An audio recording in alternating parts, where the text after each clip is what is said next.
The good news of the gospel is that we do not need to be perfect to follow Jesus. Jesus said we can come as we are. He will take every single one of us because we're all sinners in need of his grace, and he loves every single one of us.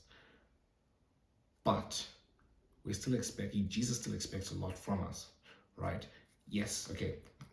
It is your faith that saves you. It's sola fide, your faith alone that will save you. Now, I'd advise you if you want to understand this concept of faith versus works. It's not really faith versus works, it's faith and works. But it's your faith that gets you to heaven, but faith and works are intertwined, right? But go read the book of James.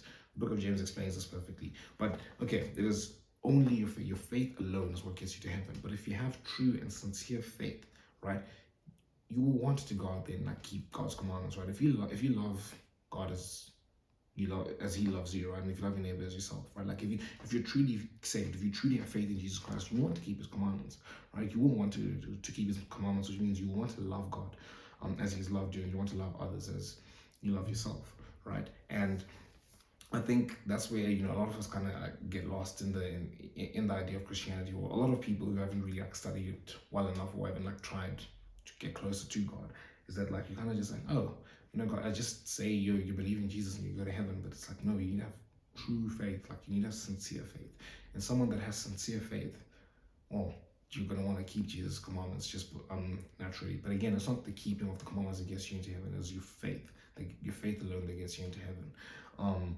But anyways, Jesus expects a lot from us, right? So he does still expect a lot from us. He said he gave us one commandment, and it is, well, not one commandment, right? Like he said, you get to heaven through faith alone, right? But he condensed basically the 10 commandments into two, right? Love me as I've loved you, and love your neighbor as yourself. Those things are not easy, right? And he told us to take up our own cross, right? So if you're going to follow Jesus, right, if you have sincere faith in Jesus, you're going to follow him. If you're going to follow him, it means taking up your own cross.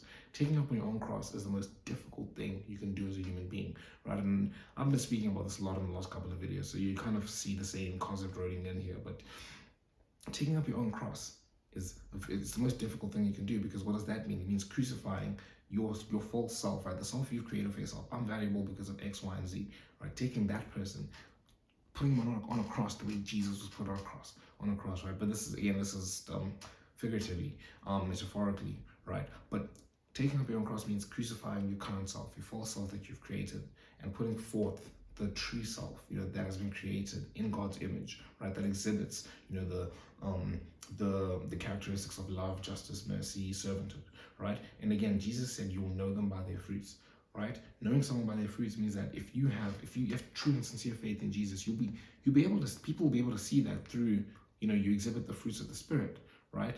And again, it's not the works that get you into heaven, it's simply the faith. But if you do have the faith, you will exhibit the fruits. But yeah, I did kind of mention it briefly, but like, yeah, Jesus came, obviously, he did not come to abolish, like to get rid of like the 10 commandments and say, Old Testament is irrelevant. No, he came as a fulfillment of the law of Moses, right? He said he is the law of Moses, right? But he basically came to condense the 10 commandments into two, right? Love me as I've loved you, and love your neighbor as yourself, right? Those two things are so incredibly difficult to do. In fact, they're so difficult, I don't think any of us, no, like we can't. We can't physically. No one can go their whole life, right? Can get to the end of their life and be like, I've done that. No one can get to the end of their life and be like, okay, I've done that perfectly. Like I've loved God as he has loved me, and I've loved my neighbor as I love myself. Like, bro, only Jesus can like fully like keep the commandments. Like only he can. Like as humans, we all fall short, and that's why we're in need of his grace. But it's something to strive toward.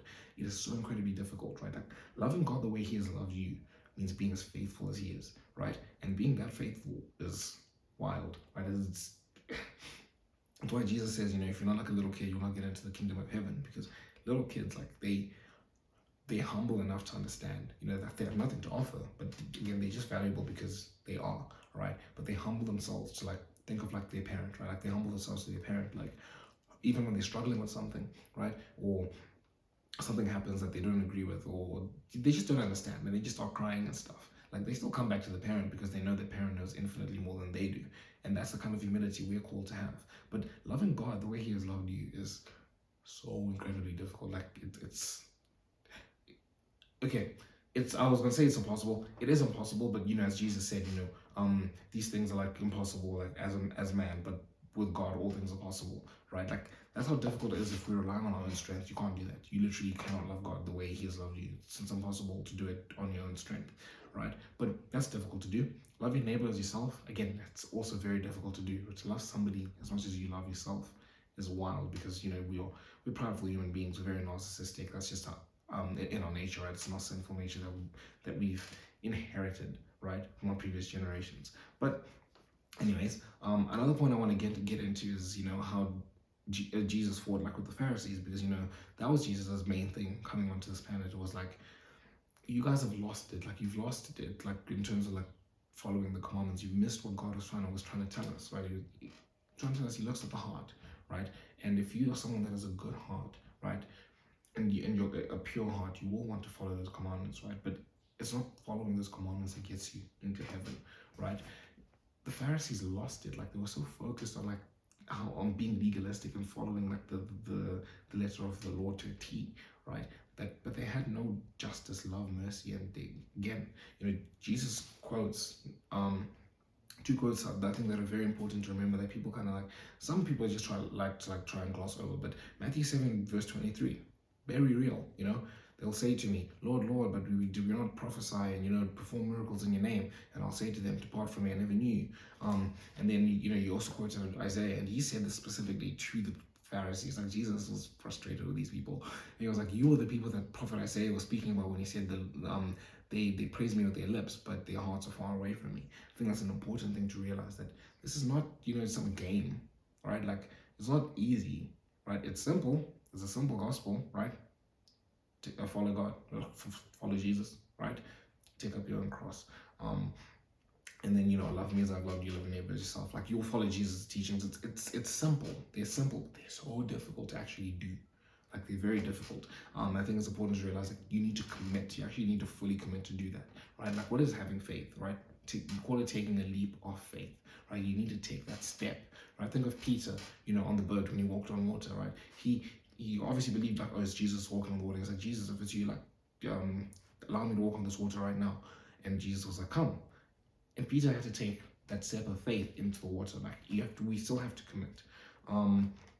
And I think another thing is also like taking the heat of like Paul's teachings, because Paul was he was cutthroat, bro. Like, he said it as it was, right? And he says in Galatians, if you practice the works of the flesh, and the works of the flesh are all the things you imagine. He listed a bunch of them, but it's like sexual immorality, adultery, all these things, like all the things, bro. Those are the only ones I can think of, unfortunately, right now. But the works of the flesh, like all the bad things, like being angry at people, like as Jesus said, if you're angry with a brother in your heart, you've committed murder.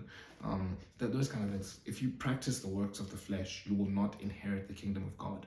Paul's very, very, very, very clear about that, right? I think it's important for us to take heed of that. And again, I'm taking back this comment I saw, this one YouTube comment I saw, where he was like, I do not believe you can be truly saved and commit sin without feeling convicted about it, or live in sin without feeling convicted about it. Similar to like Paul's teachings, right? It kind of seems counterproductive, because it's like, but don't I just have to like believe in Jesus to get into heaven? So why are you saying that if I practice the works of the flesh, I won't get into heaven, right? And it's like, again, if you have true and sincere faith in Jesus Christ, you will not practice the works of the flesh, right? You will exhibit the fruits of the Spirit. I think that's why it's important for us to realize, do you have true and sincere faith? I think that's a question we just all need to ask ourselves.